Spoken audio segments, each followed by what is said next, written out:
set up, and I had two people. One of them was going to hopefully go in with me in person, and possibly his father.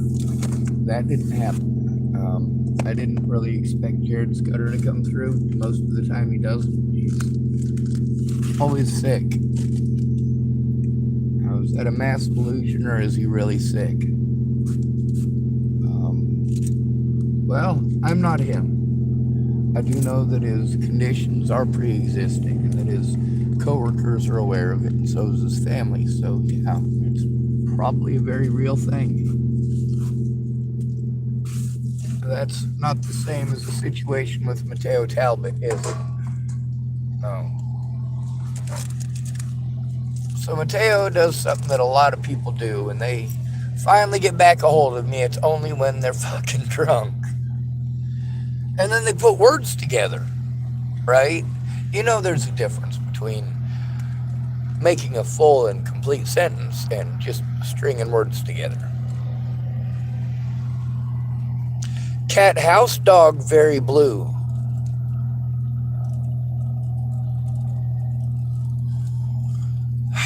Orange, cow, cloud, green. Water. Does any of that make sense? Well, individually, each word has a meaning, but you put them together, what does it mean? Oh, it's cryptic. No, it's not cryptic. It's just putting words together. The problem is, a lot of people, they gotta have it. Now, whether Mateo is somebody who has to have alcohol, or whether it was a bad day, or whatever it happened to be, most of the time, if he does answer or reply,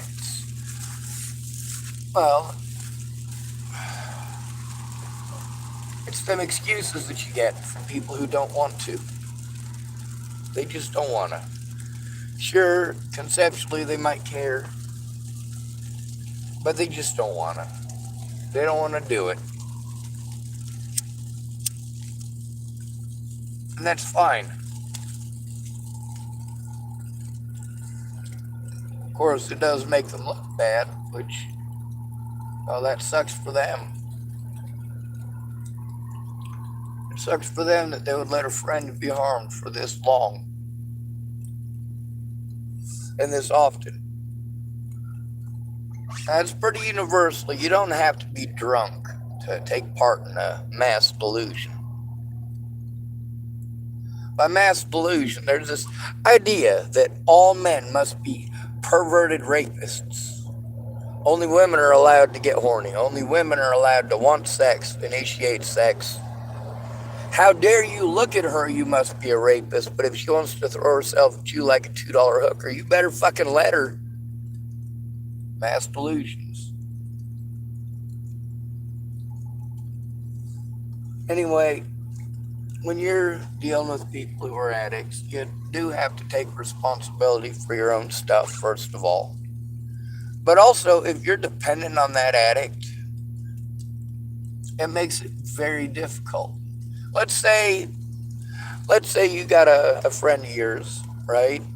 And he hasn't gotten to see you in a while. He gets to get out on visitation.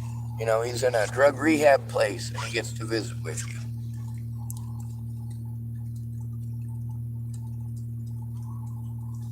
You don't get to spend very much time with that friend. What do you do when that friend just wants to get all fucked up while he's out?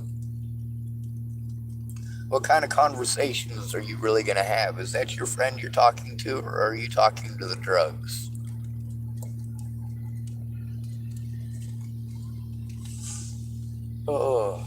And or alcohol, obviously.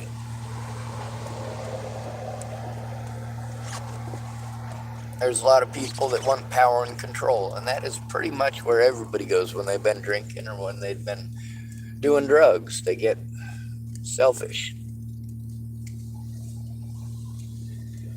And then they don't see themselves as selfish. You can't say anything about an alcoholic being or making bad decisions. I had to correct myself there. You can't say anything about the alcohol affecting their decision making. And I got a question for you. If you get drunk and you murder your husband or murder your wife, is it okay because you were drunk? Then why is it that you make excuses? Oh, he was probably just drunk. That's right.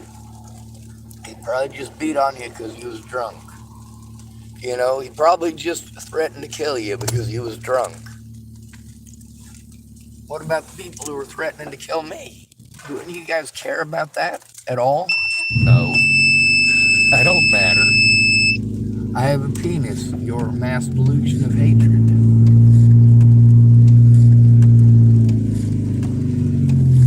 I must be to blame for every part of your society because your mass propaganda tells you I'm a male. It must be my fault to victimize me, which is why, of course, the police kill men at a much higher rate than women. I'm not talking about 10% higher or 20% higher. We are talking about 96% of those killed by police being men and only 4% being women.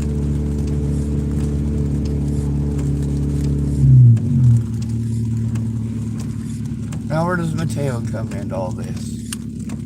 Well, he was doing that, just putting words together, but trying to use big words. I'm like, this is not the Mateo I know. When he finally did call, it was obvious that his speech was very slurred. Now, for me, my speech impediments are from having a stuttering issue and from having no teeth.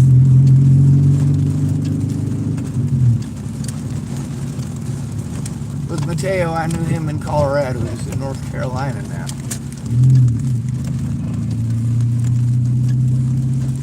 A lot of homeless people use the fact that they're homeless as excuses not to speak up. And, well, that's just wrong. That allows the other victims to be harmed repeatedly. And we can't be having that. Anyway, the day before yesterday, I did get a hold of Mateo, and he was gonna try. And then the next day, he couldn't remember anything. That'd be yesterday. Yesterday, he couldn't remember anything. And then when I got to my appointment, apparently Mateo's phone had died. So when he did call, the first thing I saw in the picture frame was a Budweiser bottle, and we're not talking about just Budweiser, we're talking about a 40. Going, holy shit. Holy shit. He didn't listen worth a shit when I did call and talk to him beforehand. And busy doing the talking over me and putting words together. You are an idiot. That's 4 words put together into a sentence.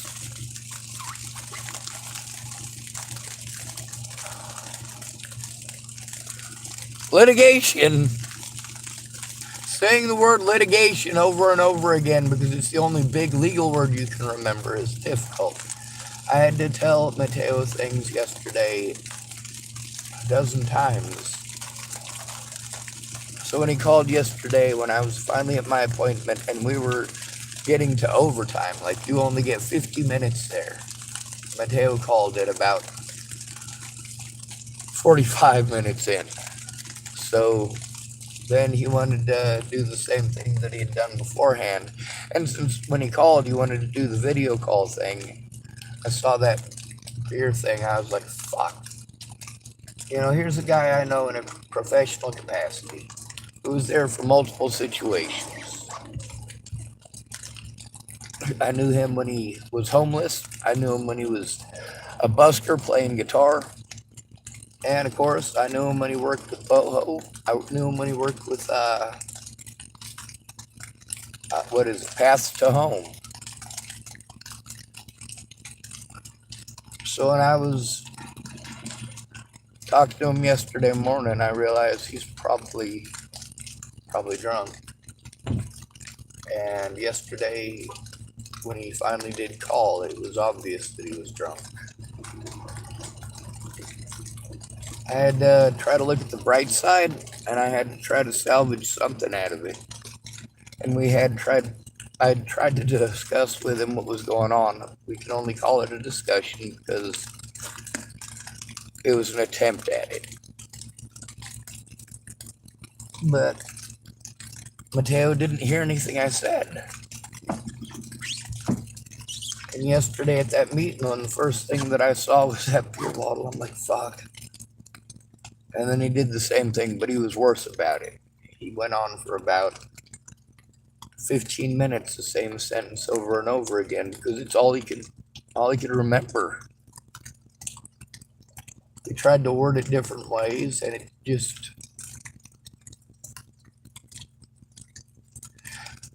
I had to try to power my way through that, pretend that everything was okay.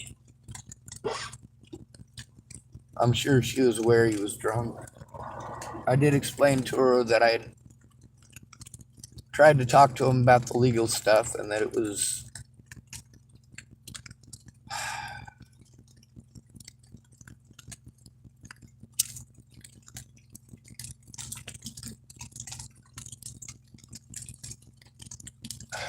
it sucked.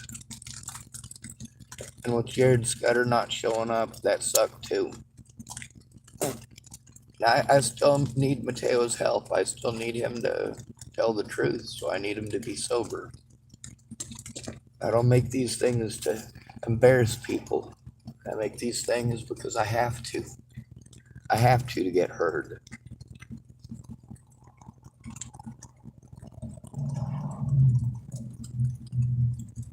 The fact that people don't get a hold of me until they're drunk, until they've been drinking, until they get fucked up on drugs, or when they're fucked up on drugs and coming down and want to, all right, nobody else will get me drugs, maybe I'll ask Sean. Well, when in the history of Sean being Sean has Sean ever gotten any of you drugs?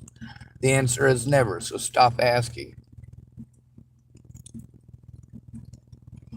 When a situation like that happens, the victim ends up having to take the blame, has to try to say, all right, well, it's not your fault, it's mine, it's my fault, just like I did with Natalie.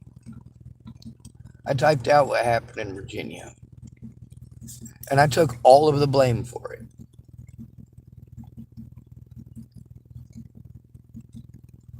I was hoping if I did that, I would appease the addicts. If they got what they wanted, maybe they would leave me alone. That didn't work, though, did it? That just came back later to bite me in the ass.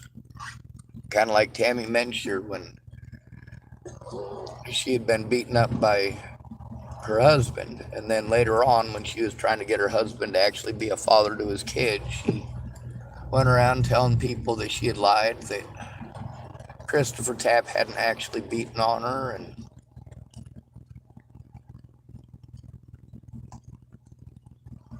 it fucking sucked for me.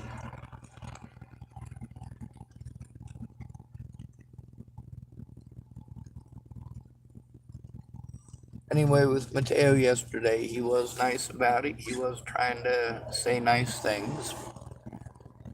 He was just too drunk. Kind of like that guy who went in with me in Hood River so that I could try to safely turn in what was going on there. And the guy who went in with me was fucking tripping on mushrooms. That's not going to do me any good, you know?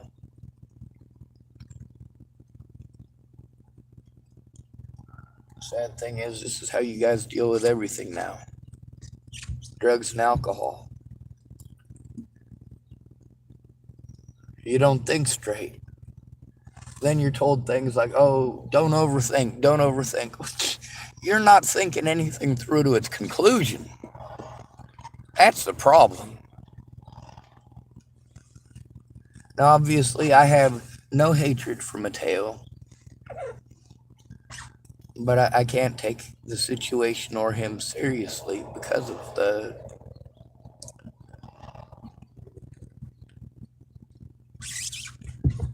at that point, what you've done is chosen alcohol over your friends' or family's lives. He could have done some good there. I do understand your phone not being charged. I understand that completely. I'm glad he did call. I am glad he did call. That at least showed somewhat that he cared, but it might have been construed as, oh, well, he just had some drunk hobo call him up and say this stuff. No, that's not the case either. See, the thing is, that lady probably knew if she's any good at her job, she knew that Mateo was drunk.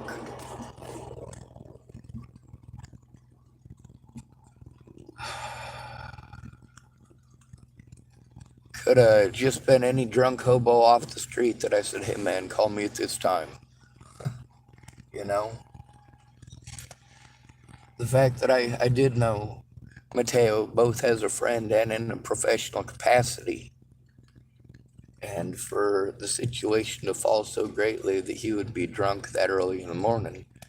Albeit it's a few hours away. He lives all the way over on the East Coast, North Carolina. I'm all the way on the West Coast, Oregon. But I gotta try to be tactful. I gotta make it so that yes, it's my fault. I take the blame. If I take the blame, will you please tell the truth? If I take the blame, will you can't make somebody love you enough to get sober. They can't be made to care more about you than their alcohol or their methamphetamines or their Valium.